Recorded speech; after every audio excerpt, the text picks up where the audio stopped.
Every time I close my eyes, all I can see is Matt Carpenter foolishly rounding second base in the bottom of the ninth of the greatest game of Carlos Martinez's life.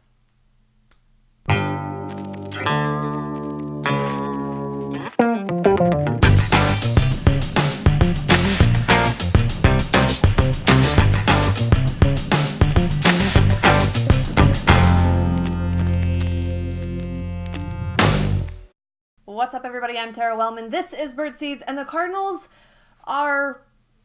I don't know. I don't really know who the Cardinals are at this point because there's sort of this Dr. Jekyll and Mr. Hyde thing happening. But what I do know is that, no, it wasn't the Reds we should be worried about, but is it the Brewers? Are they suddenly good? So the Cardinals wrapped up an 8-game homestand before heading out on the West Coast swing for the first time this season, and it wasn't pretty. 3-5 on the homestand, and there were a lot of reasons for that. A lot of bad things, not just Matt Carpenter's inability to run the bases. One thing that was pretty good, however, was the starting pitching, which has been a bit of a roller coaster so far this season. If you follow me on Twitter, you've seen my sort of subtle ranting about the fact that the Cardinals seem to have this extraordinary tendency of scoring runs and then giving them right back in the following half inning. Well, I was talking with some people on Twitter about sort of the flip side of that, or more specifically, the individual strength or weakness of the starting pitching to create a shutdown inning, to not give those runs right back. Now, the definition of a shutdown inning seems to vary pretty widely as far as who you ask and what they're applying it to. But to keep it simple, I'm essentially calling a shutdown inning any half inning where the pitcher puts up a 0 immediately following his team putting runs on the board. I calculated these numbers for Adam Wainwright, and it wasn't great. But I wanted to look at that same statistic of shutdown innings for the rest of the starting rotation just to see what we were working with. I did not include unearned runs, and for the most part, I tried not to include inherited runners scoring after the starting pitcher left the game. For example, on Sunday, the Cardinals scored, Adam Wainwright went back to the mound for a chance at a shutdown inning, then proceeded to put 2 runners on and leave the game. Those 2 runners did not score, but because of the assist from a reliever, I did not include those numbers in Adam Wainwright's shutdown innings stat. This isn't just a counting stat, as in who has the most shutdown innings, because it's really dependent on how many chances they have at a shutdown inning, which is dependent on the offense scoring runs. That becomes important as I show you these numbers. See, Carlos Martinez has the least amount of shutdown innings, but he also has the fewest chances because he's pitched in a number of starts where the Cardinals simply haven't scored runs. Interestingly enough, the most shutdown innings, Lance Lynn. Mike Leake, getting a little run support this year, has had 14 chances to put up a 0 after his team scored runs, and he's done so 10 out of 14 times. Michael Wacha put up 0s in 9 out of 11 chances. The most significant number, though, on this chart is clearly the 16 runs allowed by Adam Wainwright in 17 potential shutdown innings. Now, he has been much better as of late. In his last 2 starts, he had 4 combined opportunities at a shutdown inning.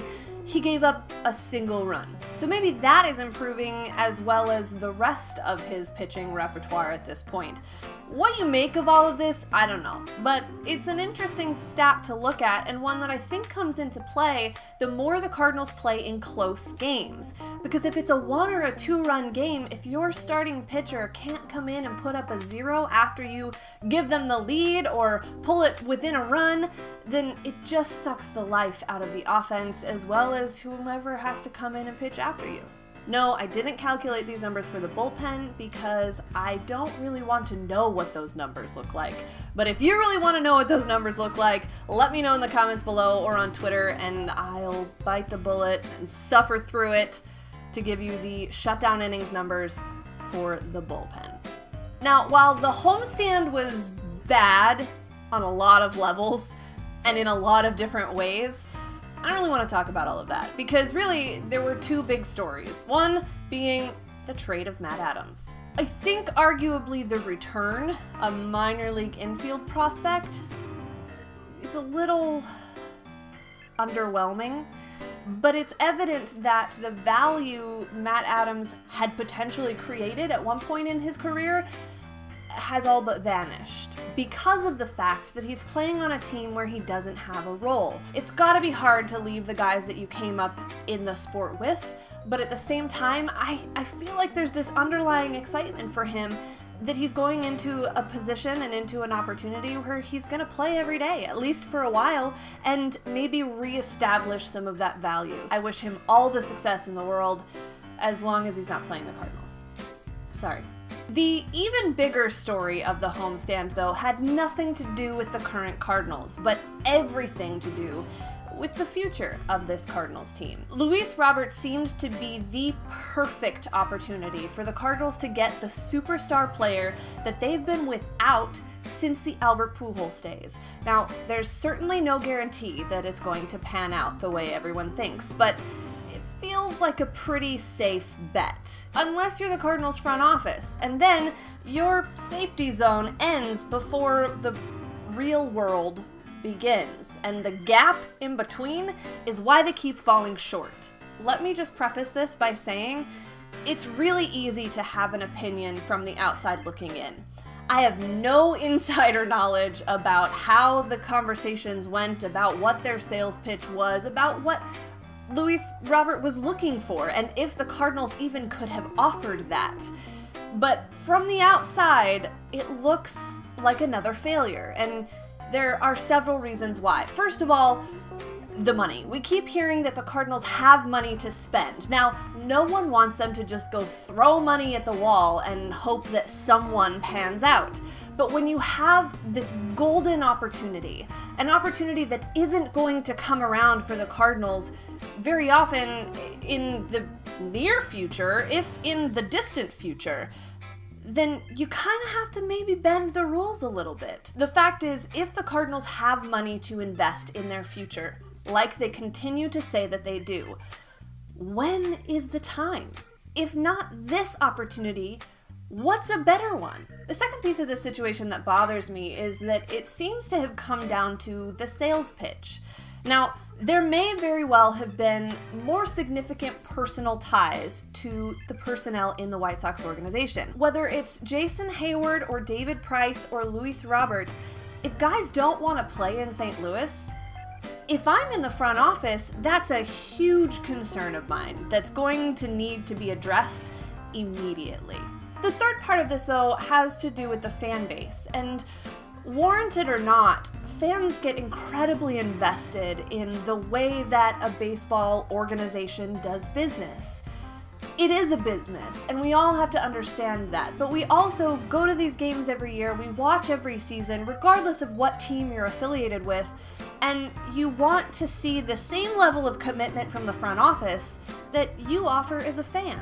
So the question for the front office seems to be this: how do you balance a commitment to putting the best your money can buy on the field to create the best baseball for your fan base that's possible, with trying to establish and maintain the best possible business model? Because a business model is great until it starts affecting the quality of your product, and then it may be time to reevaluate that model. In this particular case, maybe there was nothing they could have done, but there does seem to be a distressing trend of high-value talent choosing not to come to St. Louis. I, however, did choose to go to St. Louis over the weekend, segue, to catch a game and to attend the St. Louis version of Pitch Talks. Roll the tape.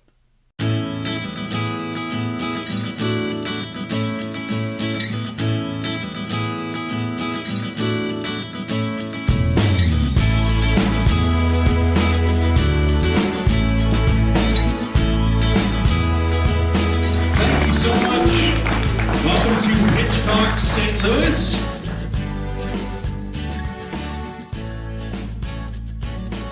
How about as a pitcher, Brad? Like, how did you deal with inconsistencies in a strike zone, and what's your thought on That's the biggest thing. I don't need it to be your whatever Major League Baseball says is the strike zone. That's not because every guy's setting up different in the box. All I want is if I throw a fastball down and away that is on the corner and that's a strike in the first inning, I need that to be a strike in the sixth when I got 2 runners on. Like, consistency is all you need. But when I go back to the old robot umps and everything, for me, we have so much information already, right? As fans, we get to watch this game and we know right off the bat what's a ball, what's a strike.